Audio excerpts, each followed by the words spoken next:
नमस्कार. श्री स्वामी समर्थ महाराज की जय.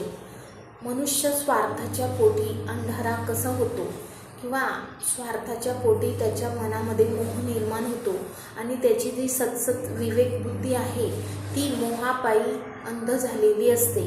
हे मी या एका गोष्टीवरून सांगते. बघा, दोन मित्र होते, एक गुलाबराव आणि माधवराव. जेव्हा गुलाबरावांच्या घरी माधवरावांना बोलवले तेव्हा तुम्ही येताना माझ्यासाठी पेढे घेऊन या असं गुलाबरावांनी माधवरावांना सांगितले. तेव्हा माधवराव एका दुकानदाराकडे गेला आणि त्याने 4 पेढे विकत घेतले व वाटेत येताना माधवराव मनाशीच म्हणाले की या दुकानदाराने आपल्याला जर नासक्या खव्याचे पेढे दिले असतील तर मग माझा हा जो मित्र आहे तो नाराज होईल, म्हणून मी एक खाऊन बघतो. वाटेत चालत असताना त्याने एक पेढा खाल्ला. मग एक पेढा खाल्ल्यावर त्याला बरं वाटले की नाही, पेढे छान आहे. मग ती जी चव होती जिभेवर ते पेढ्यांची ती रंगळत होती. मग माधवराव परत मनाशी म्हणाले की गुलाबराव आपलाच मित्र आहे, मी त्याला पेढे देणार तेव्हा तो मला एक पेढा नक्कीच खायला देईल.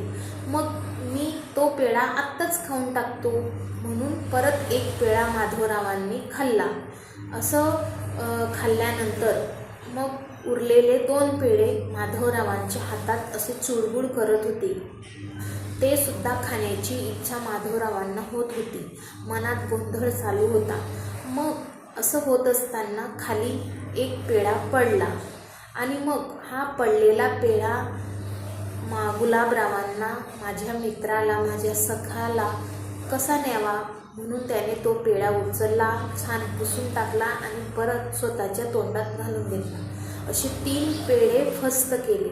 मग जो 4था पेढा उरलेला होता तो घेऊन जेव्हा माधवराव गुलाबरावांच्या घरी गेले तेव्हा झालेली सर्व हकीकत गुलाबरावांना माधवरावांनी सांगितली. मग गुलाबराव म्हणाले की पण तुम्ही पेढे खाल्ले कसे? तुमच्या मनात विचार आलाच कसा की पेढा खावावा आणि खाल्ले कसे तुम्ही?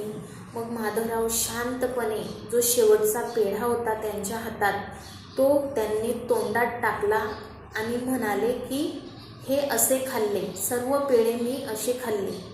बघा, उत्तर पण दिलं तर कसे दिले, तो पेढासुद्धा त्यांनी त्यांना दिला नाही, स्वतःच खाऊन टाकला. म्हणजे मनुष्य जो आहे तो स्वार्थाने अंध झालेला आहे आणि मोहात पडलेला आहे. मोह भरपूर आहे. विवेकाने त्याचे डोळे